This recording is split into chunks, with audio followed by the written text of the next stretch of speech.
Bapak, Ibu, saudara-saudari yang terkasih di dalam Yesus Kristus,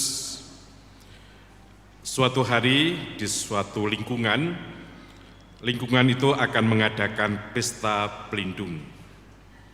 Maka diadakanlah rapat. Setelah acara rapat dimulai, yang dibicarakan tentang susunan acara dan tempat di mana perayaan itu dilakukan. Dan mereka sudah sepakat. Tinggal masalah konsumsi yang dibicarakan. Timbul berbagai pendapat usulan.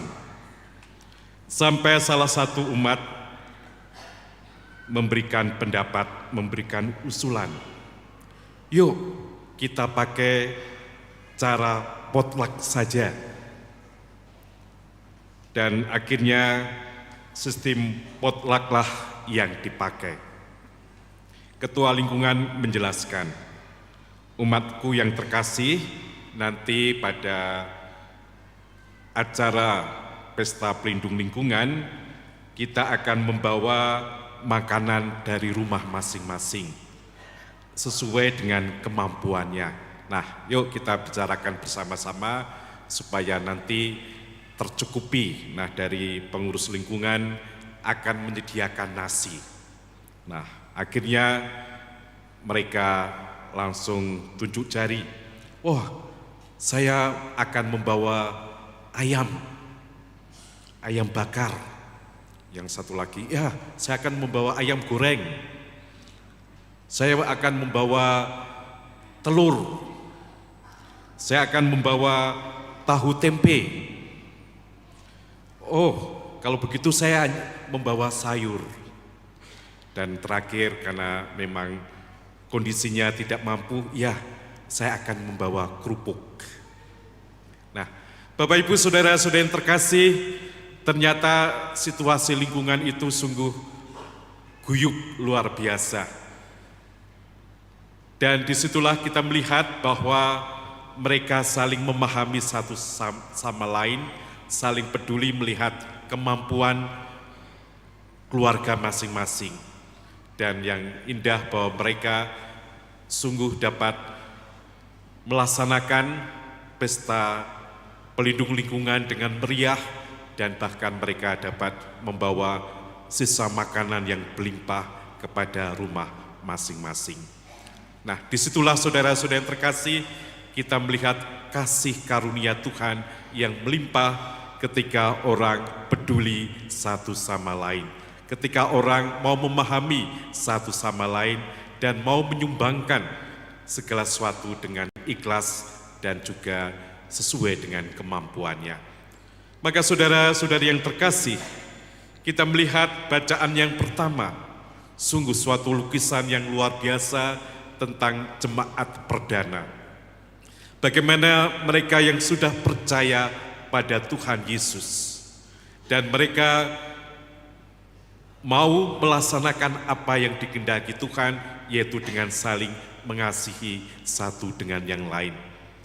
Maka kita melihat mereka peduli satu sama lain, yang mampu akan mensupport mereka yang tidak mampu, mereka yang tidak mampu juga memberikan sumbangan kehadiran, peneguhan, dan lain sebagainya.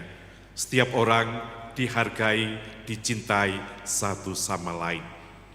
Nah, disitulah kita melihat kehadiran Yesus yang bangkit. Yesus yang bangkit, yang membangkitkan kasih satu sama lain. Sehingga kasih itu berkembang, sehingga mereka menjadi sehati sejiwa. Yesus yang bangkit hadir dalam persekutuan. Maka saudara-saudara yang terkasih, kalau kita merayakan pesta kerahiman Allah atau kerahiman ilahi, kita melihat bahwa Yesus yang bangkit, ia menampakkan diri sebagai Allah yang Maha Rahim, Allah yang mau mengampuni, dan para murid diutus untuk mewartakan kasih pengampunan itu. Yesus mengebusi mereka dengan Roh Kudus, dan mereka diajak untuk mewartakan pengampunan Tuhan. Yesus yang bangkit tidak menyuruh para murid untuk membalas dendam, kepada orang-orang yang menyalibkan Yesus atau kepada para pejabat agama pada waktu itu, tetapi justru mewartakan pengampunan, mewartakan kerahiman yang dimiliki oleh Tuhan Yesus. Tadi di dalam bacaan Injil kita sudah melihat bagaimana kasih Tuhan Yesus melimpah di dalam diri para murid. Dan saudara-saudara yang terkasih, kepada Thomas yang tidak percaya, Thomas diberi kesempatan yang indah. Tuhan mengabulkan apa yang Thomas kehendaki, dan disitulah kita melihat Thomas akhirnya berkata, "Ya Tuhanku dan Allahku." Dan Yesus berkata, "Karena telah melihat aku, maka engkau percaya. Berbahagialah mereka yang tidak melihat namun percaya." Dan sabda Tuhan ini berlaku bagi kita semua. Memang kita tidak melihat, tetapi Tuhan memberikan iman kepada kita, memberikan keyakinan bagi kita semua bahwa Yesus hidup, Yesus bangkit, kuasa maut tidak mengalahkannya, bahkan dia sudah mengalahkan kuasa maut dan kuasa kematian. Dan Tuhan Yesus yang hidup, Tuhan Yesus yang bangkit hadir dalam sakramen-sakramennya yang kudus. Tadi dikatakan dari lambungnya memancarkan air. Air melambangkan pembaptisan, di mana Tuhan membersihkan kita dari segala kuasa dosa. Dan juga melambangkan kehadiran Roh Kudus yang memberikan kekuatan, kesegaran bagi kita. Dan dari lambungnya juga memancarkan darah. Darah berarti kehidupan. Yesus hadir memberikan kehidupan melalui Ekaristi Suci yang kita terima. Darah melambangkan kurban tebusan Tuhan yang nampak dalam Ekaristi Kudus. Kalau kita datang dalam Ekaristi Suci ini, kita sudah mencicipi rahmat kehidupan abadi yang Tuhan berikan kepada kita. Dan nanti disempurnakan ketika kita dipanggil Tuhan, supaya kita masuk dalam perjamuan abadi di dalam Tuhan Yesus.